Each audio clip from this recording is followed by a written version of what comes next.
नमस्कार, आदाब, सत श्री अकाल, जय भीम, जोहार। मेरा नाम है कन्हैया कुमार। साथियों, जातिगत जनगणना की बात जब से हुई है से तमाम प्रकार की बातें होने लगी है।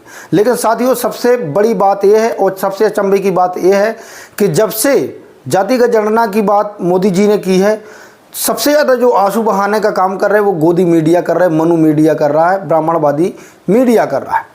जिस तरीके से आपने देखा कि लगातार जातिवाद की राजनीति करने वाले, धर्मवाद की राजनीति करने वाले, धर्म और जाति पर डेली डिबेट चलाने वाले जो गोदी पत्रकार हैं, वो किस तरीके से घड़ियाल के आंसू बहाने का काम कर रहे हैं जब से नरेंद्र मोदी जी ने जातिगत जनगणना की बात की है।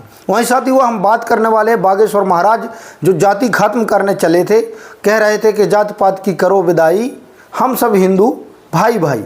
वो भी किस तरीके से जातिगत जनगणना पर बरस उठे हैं और किस तरीके से उन्होंने बात कही, वो भी हम आप लोगों के बीच में विस्तार से बताने वाले हैं। इससे पहले साथियों, मेरी आपसे गुजारिश है कि अभी तक आपने BMM 90 को सब्सक्राइब नहीं किया तो सब्सक्राइब कर लें, साथ में बेल आइकन को प्रेस कर लें, वहीं वीडियो को लाइक कर दें। साथियों, ये सारी चीज़ें फ्री होती हैं, आपके सहयोग से हम लोगों को मोटिवेशन मिलता है, इसलिए लाइक सब्सक्राइब जरूर करें। साथियों, जिस प्रकार से आपने देखा कि नरेंद्र मोदी जी ने किस तरीके से, जहाँ एक पहलगांव जो हमला है उस पर चर्चाएं सबसे ज़्यादा गोदी पत्रकारों के द्वारा की जा रही थी, सभी के द्वारा की जा रही थी। लेकिन साथियों, इसी बीच मोदी जी ने एक बहुत बड़ा फैसला सुना दिया जातिगत जनगणना को लेकर के। आपको ये भी पता होगा कि राहुल गांधी जी लगातार जातिगत जनगणना को लेकर के तमाम प्रकार के विपक्ष की तरफ से सवाल खड़े करते रहे। साथियों, कहा यह भी जा रहा है कि विपक्ष के दबाव में आकर के मोदी जी ने इस समय पर इतना बड़ा निर्णय लिया जातिगत जनगणना का।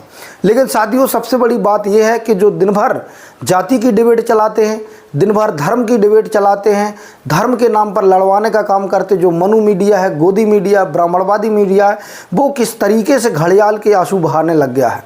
साथियों, जब से ये जातिगत जनगणना की बात की है बीजेपी पार्टी ने, सबसे ज़्यादा जो सवर्ण पत्रकार हैं वो सबसे ज़्यादा नाराज़ हैं। देखिए किस तरीके से इनका जो चेहरा है वो लटका हुआ तरीके से उनको सबसे बड़ा आघात पहुंचा है। जो जातिगत जनगणना की बात की मोदी जी ने, सबसे ज़्यादा गोदी पत्रकारों को इस पर बुरा लगा है। गोदी पत्रकार प्रोपगेंडा फैलाने का काम करते हैं, लोगों को झूठी खबर बताने का काम करते हैं, गोदी पत्रकार हैं। इससे साफ जाहिर हो जाता है कि कितना, एक खासकर मैं बात करूं कि कितना ब्राह्मणवादी है, कितना मनुवादी मीडिया है, कितना गोदी पत्रकार है। इस चीज़ से आप साफ साफ समझ सकते हैं कि किस तरीके से इनके पत्रकारिता का स्तर जो गिर गया है। अधिकतर गोदी पत्रकारों में मैं बात करूं तो समान वर्ग के सबसे ज़्यादा पत्रकार हैं। वहाँ कोई भी आपको SC और ST का पत्रकार तो कोई मिलेगा नहीं। तो ये समान वर्ग के पत्रकार किस तरीके से मिल करके ये चीज़ें होने ही नहीं देना चाहते हैं। उनकी मंशा नहीं है कि जातिगत जनगणना हो।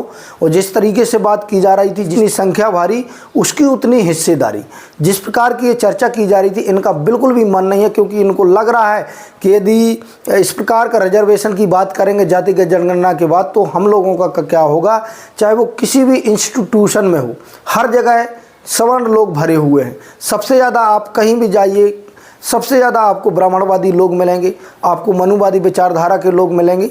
तो उनका मन नहीं है कि जातिगत जनगणना हो। ये सपूले हैं, गोदी पत्रकारिता करते हैं किस तरीके से जातिगत जनगणना के विरोध में।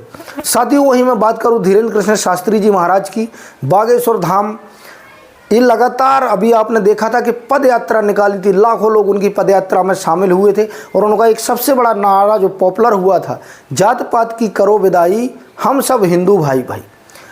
क्या सच में जो बागेश्वर महाराज हैं वो क्या बीजेपी की तरफ से वो अपनी रैली कर रहे थे? बीजेपी का प्रोपेगेंडा था कि बागेश्वर महाराज इस तरीके की रैली करें, या फिर उनके आत्मा के अंदर खुद ये था कि जाति व्यवस्था खत्म होनी चाहिए? साथियों, इस चीज़ से आप साफ जाहिर कर सकते हैं कि धीरेन्द्र कृष्ण शास्त्री कभी नहीं चाहते कि जाति खत्म हो।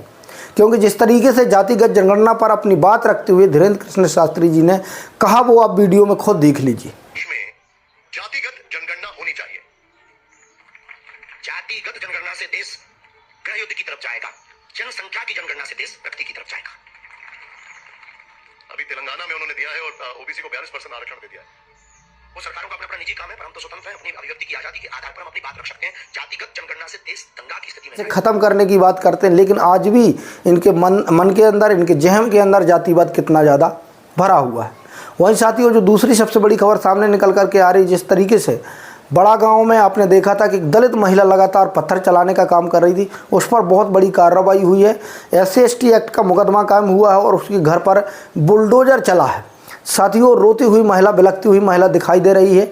जिस महिला ने पत्थर चलाए हुए थे उस पर बहुत बड़ी कार्रवाई हुई थी। और खासकर इसी प्रकार से, चाहे वो किसी भी जाति का व्यक्ति हो, किसी भी धर्म का व्यक्ति हो, यदि इसी तरीके से निष्पक्ष रूप से यदि सरकार न्याय करे तो एक बहुत बढ़िया रहेगा।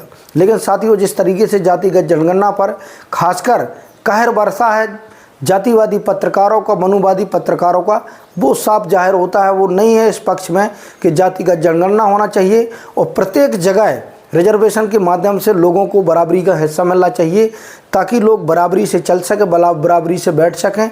और इन जातिवादी पत्रकारों को लगता है कि एक ही तबका हर जगह बैठा रहे। आप लोगों की राय क्या है, कमेंट के माध्यम से जरूर दें। अभी तक आपने BM90 को सब्सक्राइब नहीं किया तो सब्सक्राइब कर लें, साथ में बेल आइकन को प्रेस कर लें, वहीं वीडियो को लाइक जरूर कर दें। धन्यवाद।